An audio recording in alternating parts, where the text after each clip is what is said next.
Actor Trevor Howard talks about his life and career on An Invitation to Remember, next on Meridian. B is for body. Strong. Supple. I is for iron. V for vitamins. No cereal is richer. L, low in fat. T is for taste. Delicious wheat, rice and malt. K is for breakfast. Kellogg's Special K.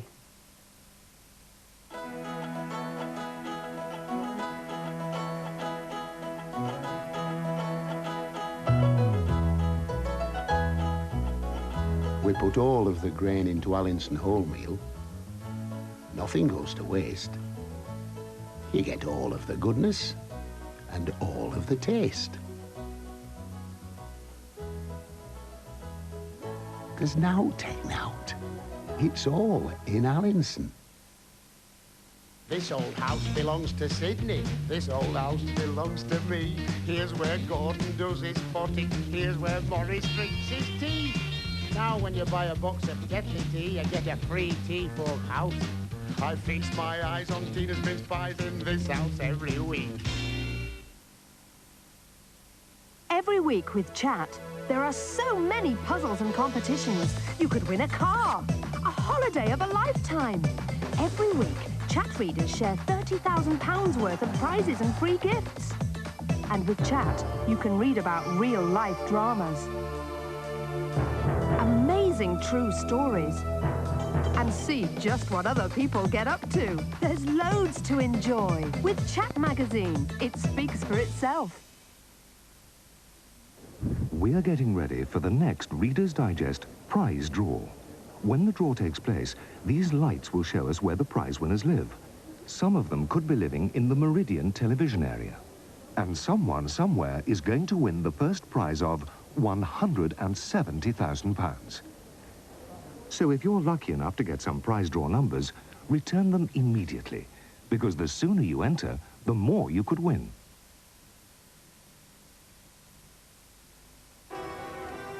I'm not going to speak to that Grant Kelly ever again. Over 40 million of us watch soaps every week. Why? Because people are interested in people. We like to be a part of the community. But hang on a minute. What do you think is out there? All human life. That's what. Listen. Hello. Joyce, how are you? Yeah, fine. How are your lot? Good. Have you seen Shirley lately? She didn't. She hasn't. She has, you know. See, it's more fun being in a soap and watching one.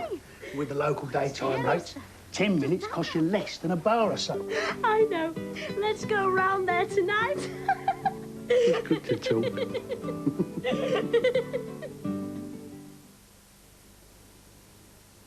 Every Sunday's now market day at Greenham Common. Starting this Sunday on Greenham Common Airfield, there'll be a busy market with something for everyone. Come along to Greenham Common Market this Sunday and every Sunday. Don't miss it.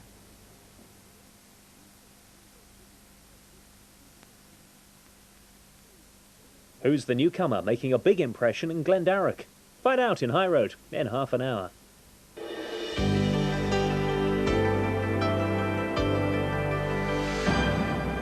First on Meridian, An Invitation to Remember.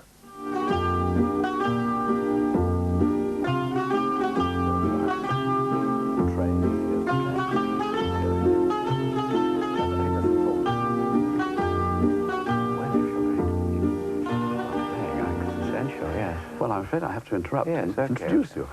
My guest today and I have a number of things in common. We were both keen cricketers, both members of the MCC, both at different times members of a very well-known repertory company up in the north, the White Rose Players at the Grand Opera House in Harrogate. We're both married to extremely attractive and forthright redheads. In fact, they've sometimes been mistaken for one another. But there the likeness must end, because my guest has played many important parts in many important films, and I can't claim the same for myself.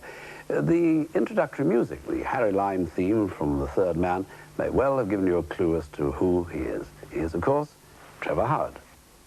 Why did you choose that particular piece of music? As if we didn't know. No, well, it's a piece of nostalgia, really, because for those who don't know it, I was responsible for finding Anton Karas, who played the background music on the zither. How did that come about?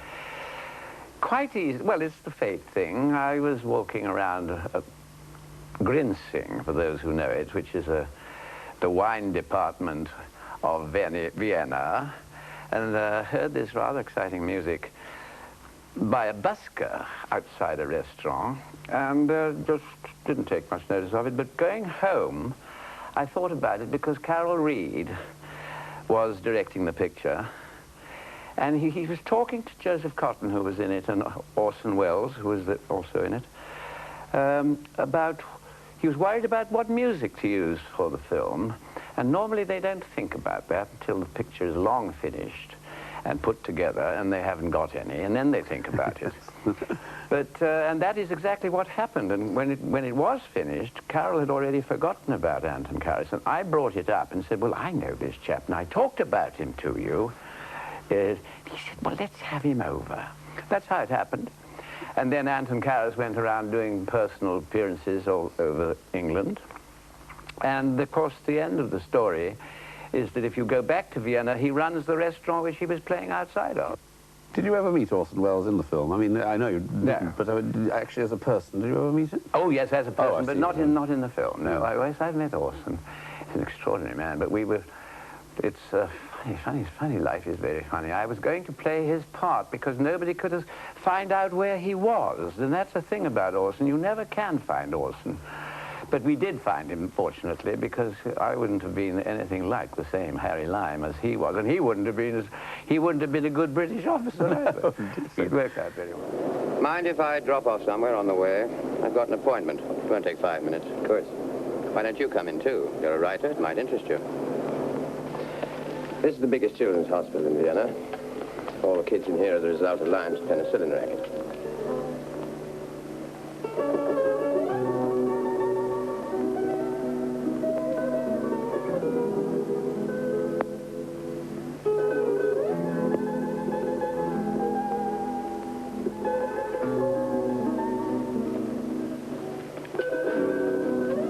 It had meningitis.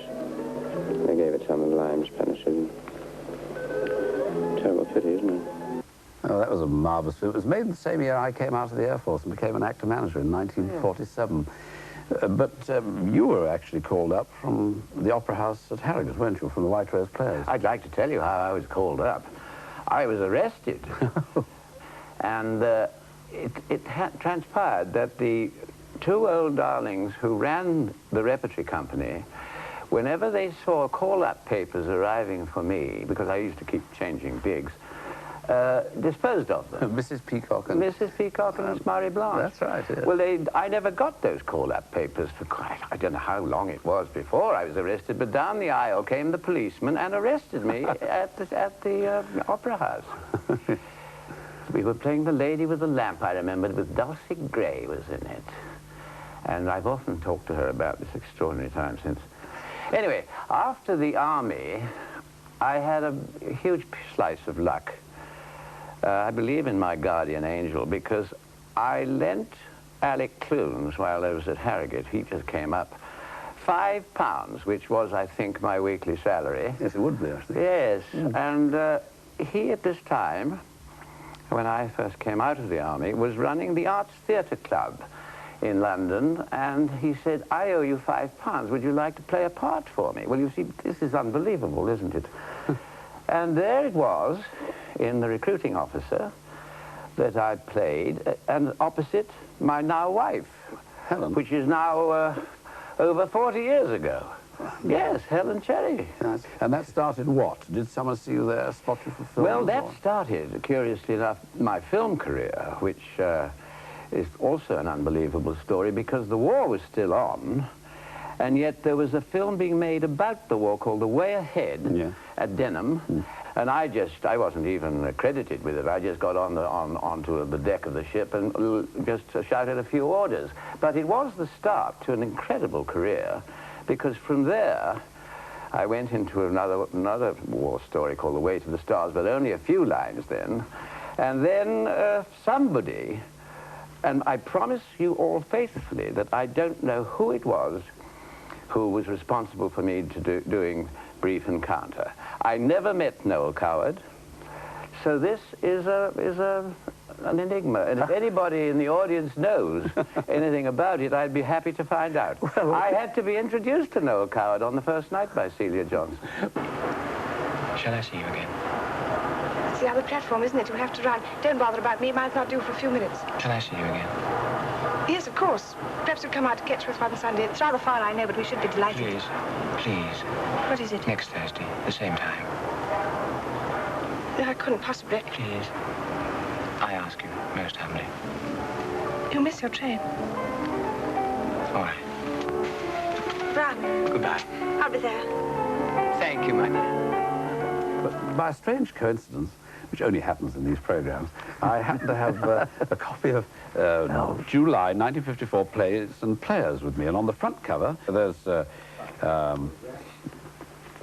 you in the cherry orchard and Celia Johnson in It's Never Too Late. But the favourite picture here I have is of you with the Stratford-on-Avon cricket team in 1939, when you were obviously the skipper. You were sporting a beard. What were you playing then?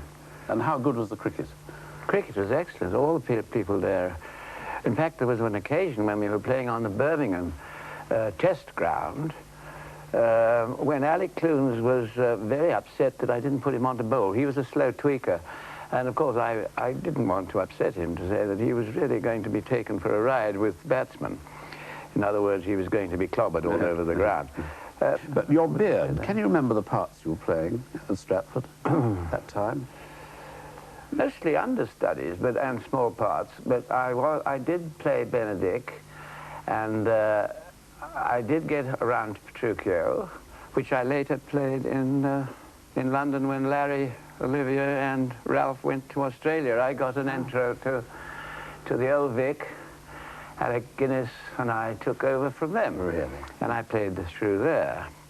One of the good things here is something which you probably don't remember, is a very good notice for you. It says something, it says, when circumstances permit, I believe we shall see him at the head of a company showing that here is an actor bordering on greatness. I don't like the bordering, do you? I think an actor... I think that's marvellous. I never even read that. But 1954... Where did you get it?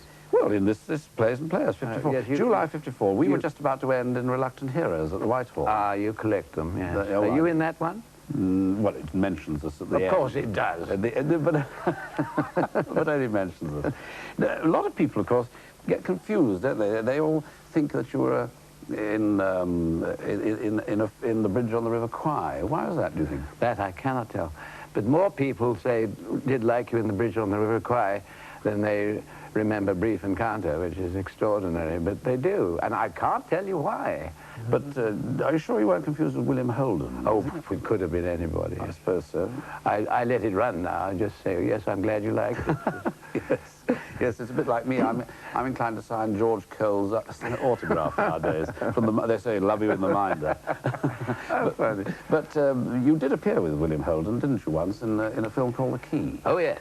Yes, and The Lion. But The Key we made here, and it was also made by Carol Reed, who made So as not to give the position away, and just tries to be patient till we come and get him. That's about it. What happens if we get torpedoed too? Oh, no, we never get torpedoed.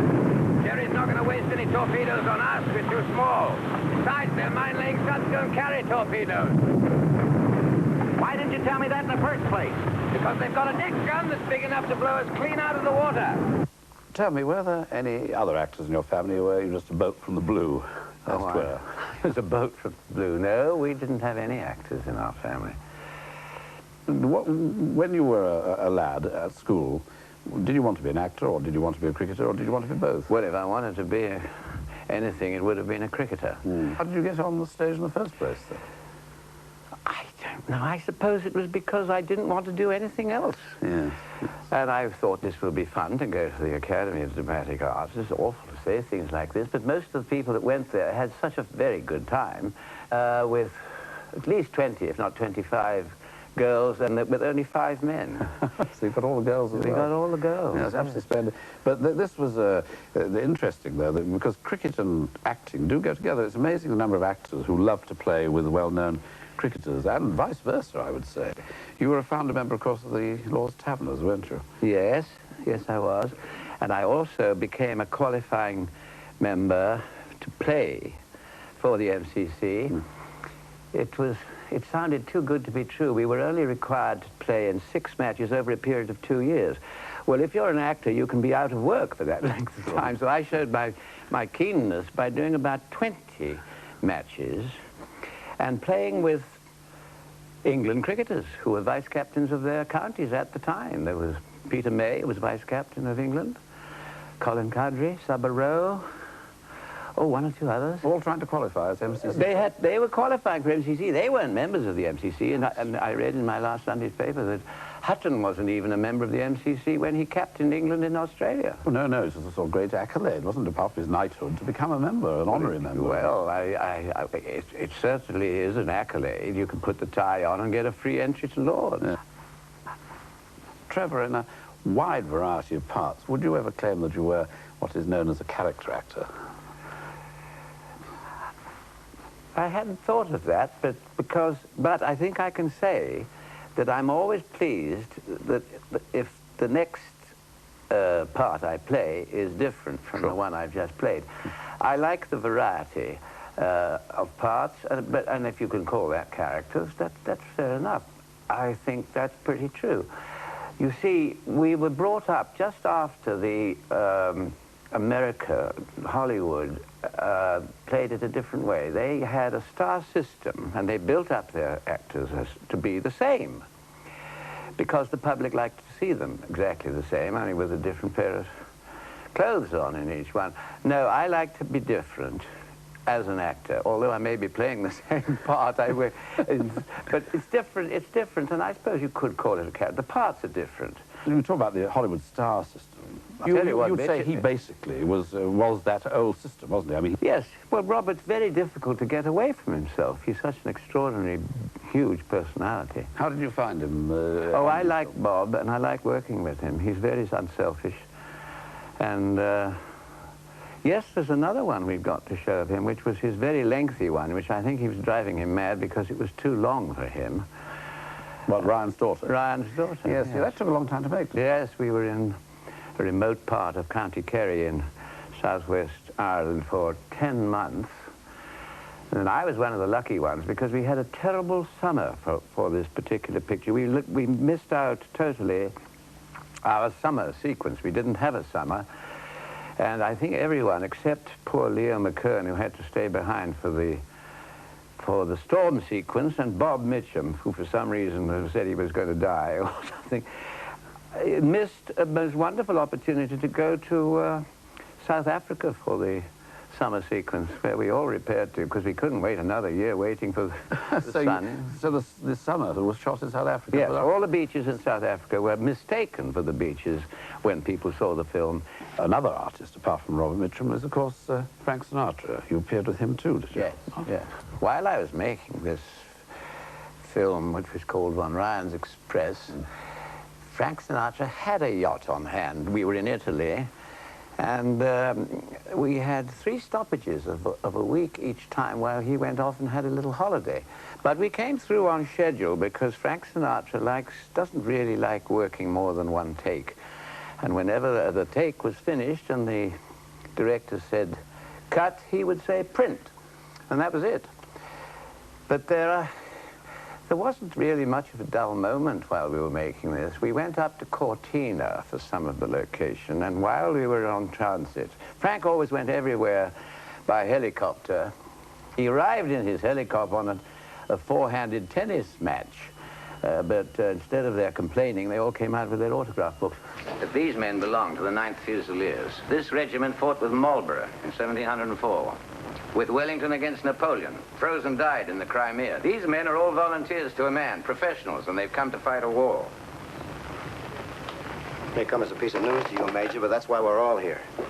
Yes, but each in his different way. You ought to know that. You're a professional. Negative. I'm what they call at home a 90-day wonder. I'm an airplane driver, Major. My business is flying. Ah, this is soldiering. Okay, clue me. Suppose you do rig and escape. How many men do you figure to get clear? Colonel Ryan, if one gets out, it's a victory. Sure it is. Can you have somebody show me where I bunk? Sir, Major. Sir? Escort Colonel Ryan to his quarters. Yes, sir. We dine at 6, sir. Major? The studio shots for Von Ryan's Express were shot in Hollywood, weren't they? Yes. Was that your first visit there? Oh, no. I've done some televisions over there. And well, Sons and Lovers was before it by some 5 or 6 years. Was that shot in Hollywood? No, No. Sons and Lovers wasn't, but it was from Hollywood, from 20th Century Fox, that it was made in England. Oh, really? Hollywood, but it was made from them, and I was told, or cabled, to take off a moustache I then had, because I was preparing to play the miner in Sons and Lovers, as it was written in D.H. Lawrence's book. But in fact, he also had a beard, but I didn't wear that. I thought that was quite unnecessary to do that. But I then was told that I must take off my moustache, which is another Hollywoodism. They like you to look like a juvenile lead in everything that you are asked to play, whereas I like to be the character, just getting back to your character actors again. And I wasn't going to do it. And I said, categorically refuse to take off moustache, expecting to be sacked. Well, I wasn't sacked, and it got, I think, nominations for 4 or 5 Oscars, which it wouldn't have gotten if we'd obeyed them. The Oscar ceremony, though, is strange, isn't it? I mean, does that actually put bums on seats? It does increase the audience enormously, doesn't it? Particularly in America, where if you win an Oscar. Particularly in America, and I think that if you win prizes for it, it must make a lot of difference to the American distribution scene. I don't think it makes the slightest difference to England. Have you ever been to one of the Oscar ceremonies? I had to go. You had to go for that one, did you? I was making a film over there. I couldn't do a George C. Scott or a Marlon Brando and refused to go because being British and a guest, I had to go. But I was nominated for the Sons and Lovers. But that was as a leading actor. Was it the leading? Yes. But if you'd been nominated for the supporting actor, you might well have got the award. Well, I like to think so. Well, I'm sure you would have done it. But it was a supporting part. Yeah. You'd look a proper gabby, you would, dressed in a bonnet like that. I don't see why. Are you limping, son? Oh, it's nothing, Mother. They was betting me last night I couldn't dive into the canal off of the bridge. And you did? Aye, I went right to the bottom. Scraped my knee on some old tin cans. But I won 2 shillings. You're a wild one. 2 bob, eh? You'll be in the Moon and Stars tonight? Oh, I thought I might take Mother to the fair. Hey, Mother, do you want to come to the fair? I'll see. Take your dad to a pint in the Stars first, son. I might at that. Hey, Dad, you spoilt it. What? The sketch. Oh, we'll soon get that right. Give it here. Had you any idea before the Oscar ceremony as to whether you had actually won for your performance? Oh, no, no one's allowed to know that. Nobody knows that sort of thing. No, but I was pipped to win it by some studios. And I was asked to go by the famous Hedda Hopper to accompany her, because I had nobody over there on my own. And I was very thrilled about that and thought maybe I had a good chance. Yes, indeed. But about 10 minutes afterwards, while I was getting dressed, the phone went to work again, and it was from Hedda Hopper to say, "I won't be coming with you tonight, Trevor. I hear you haven't won." What? You funny? Yeah, it's marvellous. Yes. But of course, Hedda Hopper was the famous gossip columnist. Yes. And she would find out, because you didn't know beforehand, apart from this extraordinary phone call, and I'm sure none of the other recipients. No. Just a handful of people in the know. Maybe only, what, half a dozen or something. I wouldn't know, yes. But it was her job to find out. Yes, very well, at least you were tipped off, because I imagine there's nothing worse than going to that thing thinking you might have won, and then the awful letdown. You've been let down, at least in the hotel. You could have a couple of branch brandies before you left for the occasion. When you had your altercation with the producers about the moustache in Sons of Lovers, and the disappointment over the Oscar, you, of course, have had other slight problems with Hollywood producers as well. I mean, the one where you played a Red Indian... Oh, yes. Yes, I made a film not long ago. It hasn't come to England, but it's been shown in America and probably other parts of the world. Called Windwalker, and I played an old Cheyenne chieftain and had to speak in Cheyenne dialogue, and I had to go and get my eyes fixed with contact lenses because I've got blue eyes, and they assumed that all Red Indians had brown eyes. And I was going mad. I just was going absolutely mad with the pain of these things, which I'd never worn before. And so I couldn't work for the rest of that day, and I think they were a bit bothered I wasn't going to work again. However, I didn't wear them for the film. Just have there again, I said, I cannot do this. It's out of the question. And then after that, I was able to report that very many other Cheyenne gentlemen who were wandering around had green eyes, blue eyes, and all sorts of different eyes. There was absolutely no necessity for me to have brown eyes at all.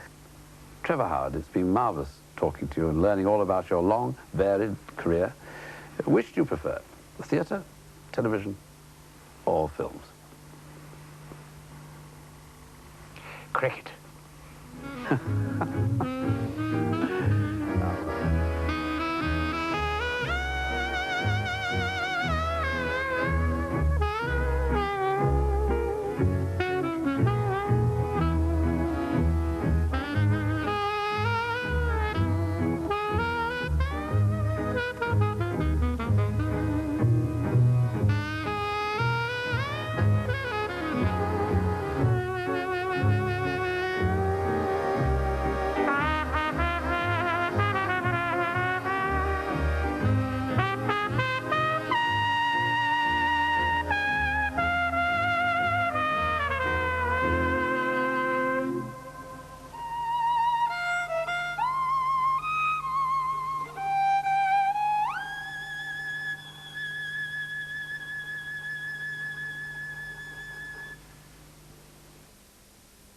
There's a new face in Glendarroch. Who is it? Find out in High Road, next.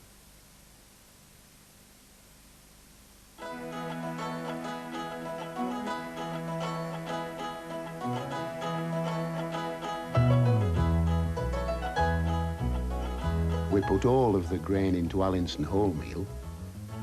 Nothing goes to waste. You get all of the goodness and all of the taste. There's no taking out. It's all in Allinson. The couple next door, they seemed our sort of people. Could changing their coffee be responsible for this distressing transformation?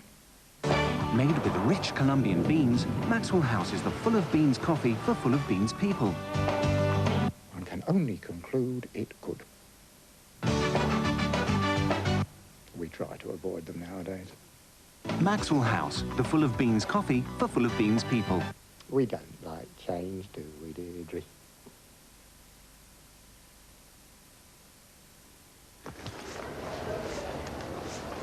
The Tesco Club card is our way of showing that we appreciate you. Ah, there's my letter and my vouchers and my club card. Thank you, Mrs. Temple. I'm Darty, actually. Yes, I understand. Tesco. Every little helps. My guests will love this, but not this. No, it's not dirty. That's damage caused by my old dishwasher powder. But now I found a new one, very traditional. It's not a compact powder that you have to measure. And unlike some traditionals that can scratch over time, Fairy Traditional cares as it cleans. So your glasses show off their sparkle, instead of showing you up. New Fairy Traditional, less scratching, more caring. Do you like the longer-lasting freshness you get from your fabric softener? Now you can get it in bold. Its new improved softener gives you freshness not just for today, but for tomorrow, and the next day, and beyond. Up to 5 days of freshness. He knows. Better buy bold with quality freshness for up to 5 days.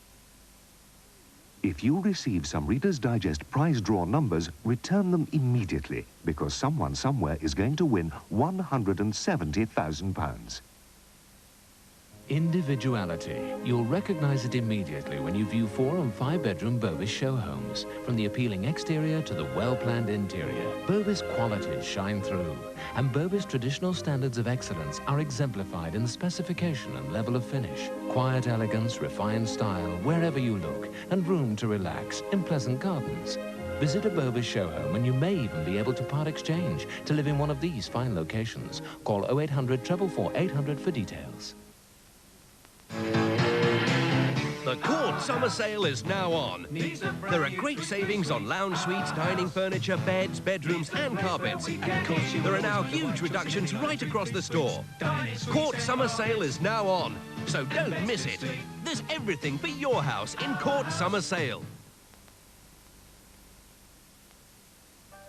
Tonight, a journey to one of the most extraordinary places on Earth and home to one of its rarest creatures. The mountain gorilla sees other animals not as potential food, but as a source of fascination. However, an enemy that destroys everything is about to emerge. The volcanoes are turning up the heat, and the forest creatures feel it. Virunga, Rivers of Fire and Ice, a survival special tonight at 9 on Meridian. Children's ITV begins at 3:30 this afternoon and includes Rosie and Jim, Tasmania and Art Attack.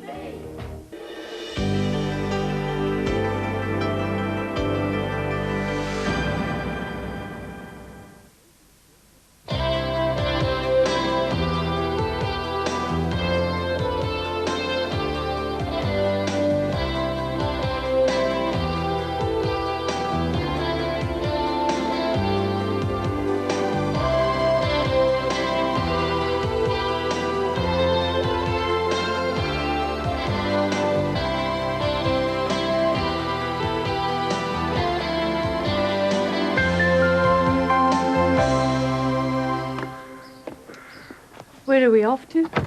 Well, seeing it's Sunday, I thought we might just go to the Kirk and then have some tea and sandwiches with the vicar. Oh, I'd love to, Davy, but I think I've had enough excitement for this weekend. Yeah, well, I haven't. Message from our sponsors. Do not adjust your string vest, as BBC Two is about to enter the comedy zone, starting with the one and only, thank goodness, Rabsy.